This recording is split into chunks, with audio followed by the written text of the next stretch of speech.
Presbyterian Church in Westfield, we have reached the final installment of our 5-part series on faith in uncertain times. And this week we talk about the practical, everyday things you can do to awaken your own spiritual life these days.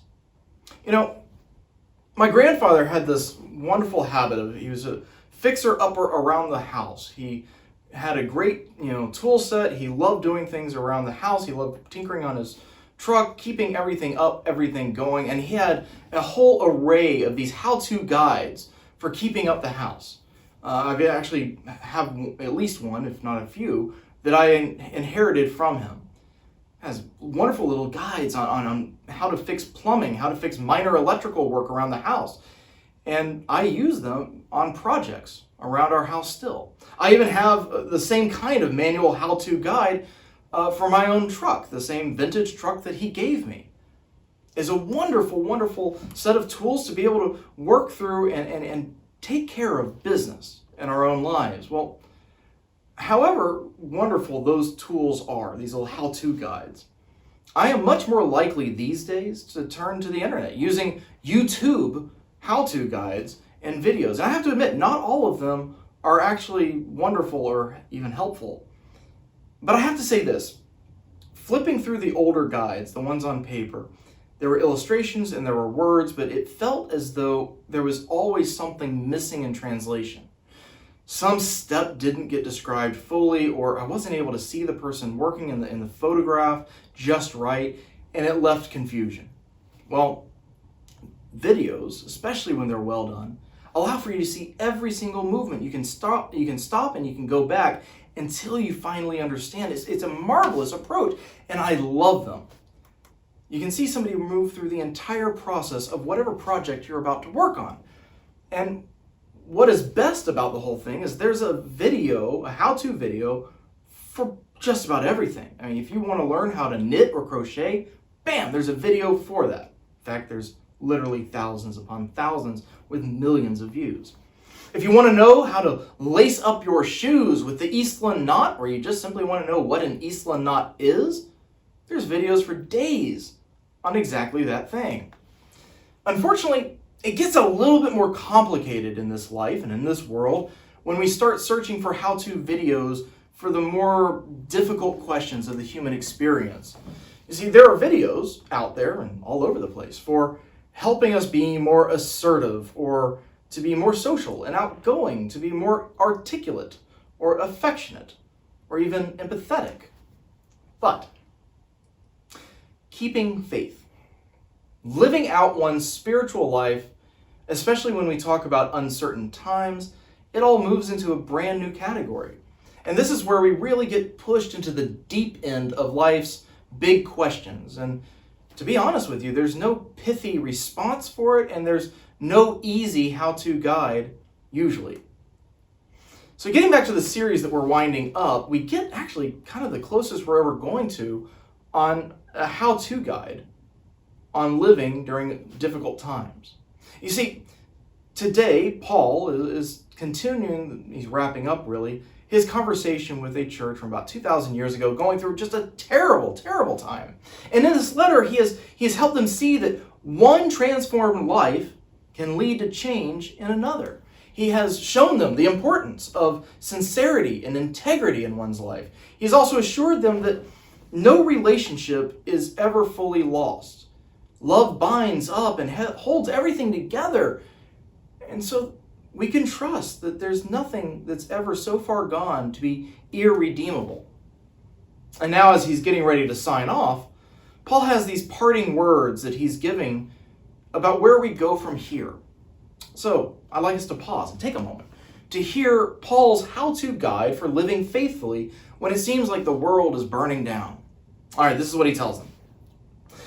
Now, concerning the times and seasons, brothers and sisters, you do not need to have anything written to you, for you yourselves know very well that the day of the Lord will come like a thief in the night. When they say, there is peace and security, then sudden destruction will come upon them, as labor pains come upon a pregnant woman, and there will be no escape. But you, beloved, are not in darkness, for that day to surprise you like a thief. For you are all children of light and children of day, and we are not of the night or of the darkness. So then, let us not fall asleep as others do, but let us keep awake and be sober. For those who sleep, sleep at night, and those who are drunk, get drunk at night. But since we belong to the day, let us be sober, and put on the breastplate of faith and love, and for a helmet, the hope of salvation. For God has destined us, not for wrath, but for obtaining salvation through our Lord Jesus Christ, who died for us, so that whether we are awake or asleep, we may live with him. Therefore, encourage one another and build up each other, and as indeed you are doing.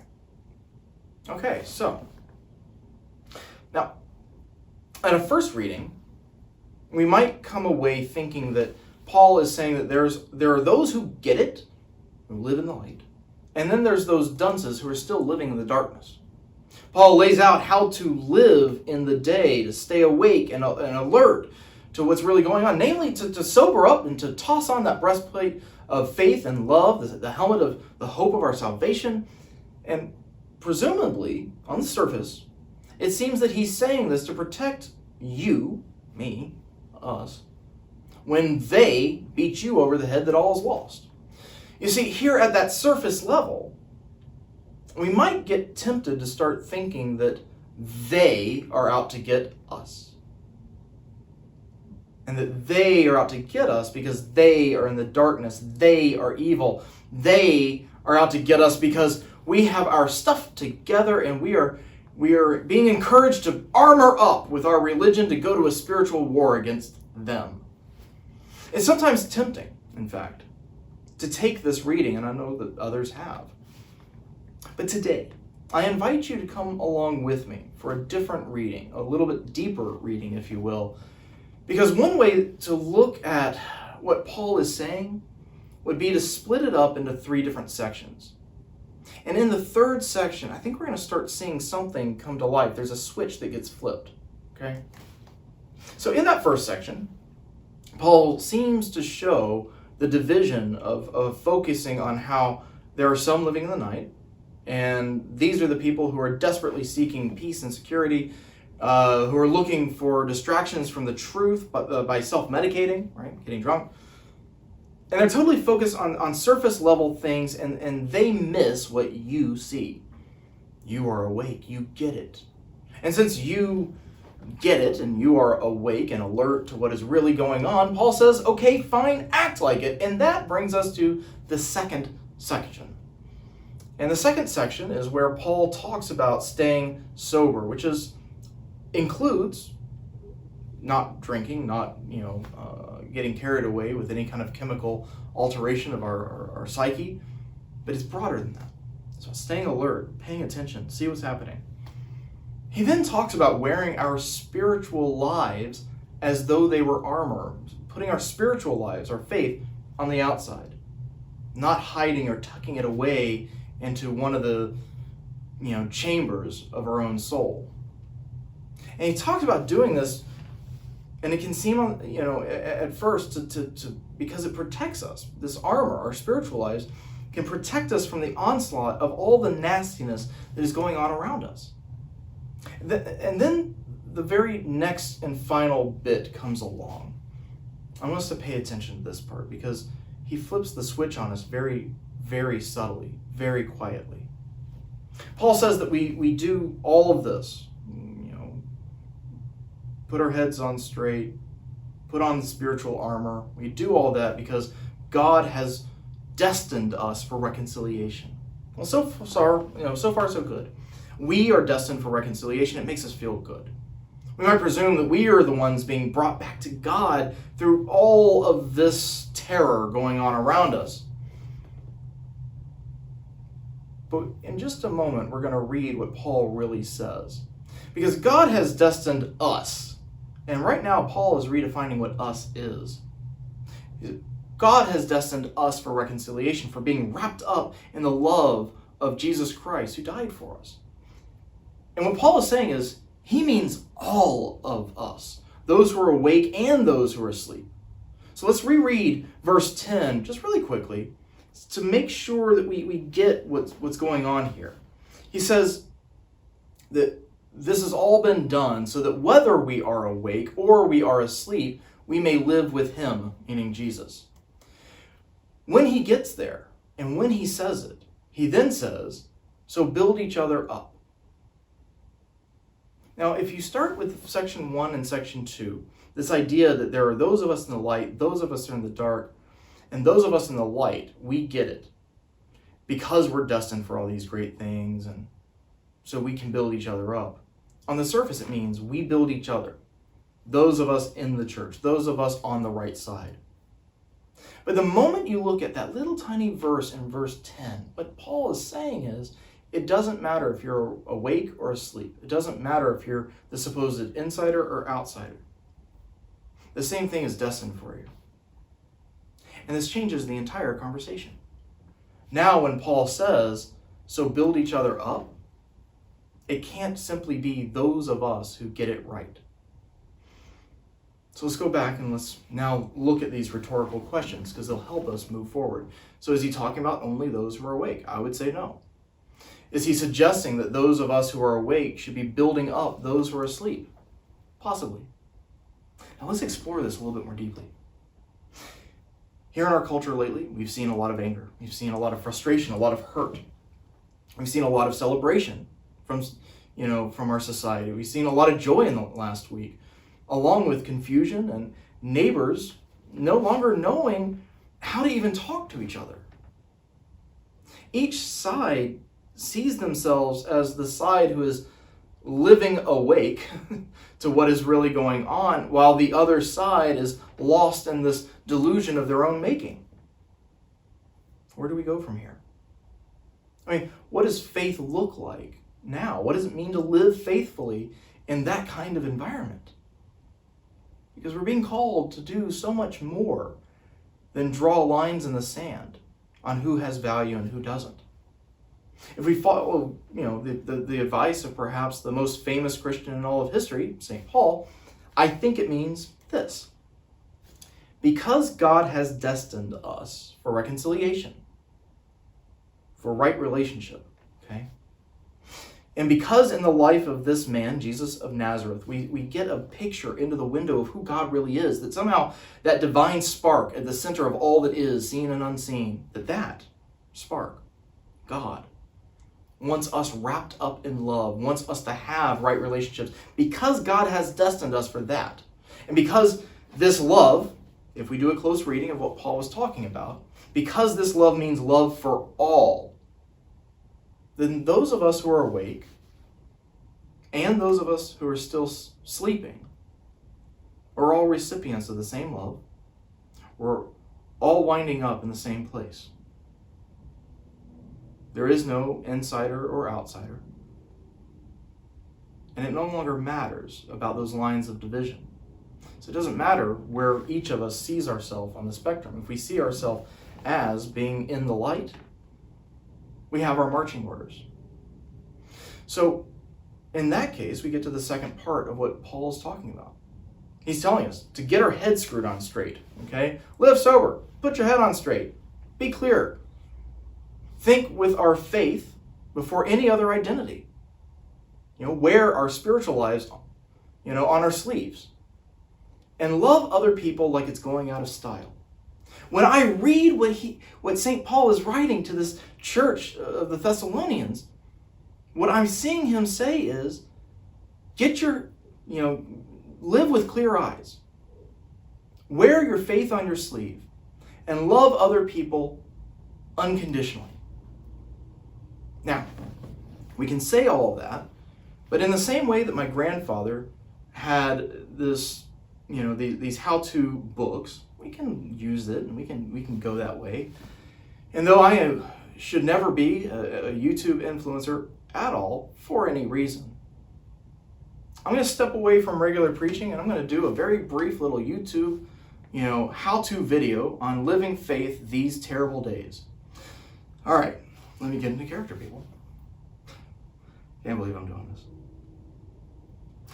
So listen up, YouTubers. If you want to live your faith and have your faith speak in these uncertain and tough times, And follow these 4 easy steps. Step 1.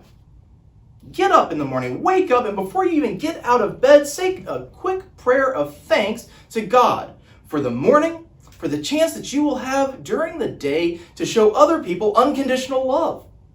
Pray for the people that you're worried about and listen quietly to God, speaking back the situations and the worries that bubble up in your heart and your mind. Step 2. Get dressed. Now get dressed giving thanks for all that you have and also all that you can give. Imagine, even if it feels funny for just a minute, imagine that you are tossing on the armor of your faith and the love that you have to give other people, even the helmet of trusting that you yourself are loved. Step 3. Now, we all need to steel our nerves and ourselves for this other way, because after you're ready for the day, you're about to step out and start the morning, one way or another, you are going to come into contact with foolishness in the world. It may be on the news or the radio, it may be blogs, it may be work colleagues, it may be neighbors, or a host of any other sources. But you will not escape the opportunity to show somebody this day more love than they deserve.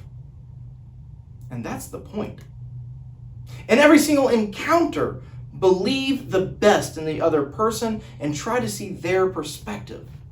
Now, I'm not trying to tell you to stop having your own perspective, but simply to see theirs and to see them. And that brings us to step 4. When you get back home and you finish the work of the day, you return your head to its evening repose, say another little prayer. Think back on the day and all those souls that you met on the news and the goings-on of your day, and pray for them. Now, and this is the super important part. This is what makes the entirety of what just happened, steps 1 through this part of step 4, this is what makes it all make sense. Do not pray for God to fix the other person's wrong perspective. Do not pray that God will wake them up to be like you in all of your awesomeness. Pray instead for the unknown hurts that they have. Pray for the worries you may not even realize they're having. Pray for their concerns. Pray for the fears in their lives. Pray with love for them and nothing more. And pray for each of them that you met throughout the day, and end the prayer with gratitude to God. It's a very special kind of prayer of gratitude. Thank God for loving you as much as God loves them. In that order. Okay, so that's about it. And simply rinse and repeat every single day. That's the guide, the self-help guide, to living your faith on a daily basis. It doesn't get a whole lot more complicated than that. So friends, there are 1,000 different things that we could talk about. We could banter about for being faithful during tough times. But right here, this is where the rubber really hits the road. It forces us to live with sincerity and integrity every single day. It helps us to stay focused on broken or lost relationships, or even just preventing breaks and breaches in relationships. And to return them, or turn to those relationships in ways that bring healing. And here's the really surprising thing. It changes us. And that's the secret gift of prayer. That's the prayer working.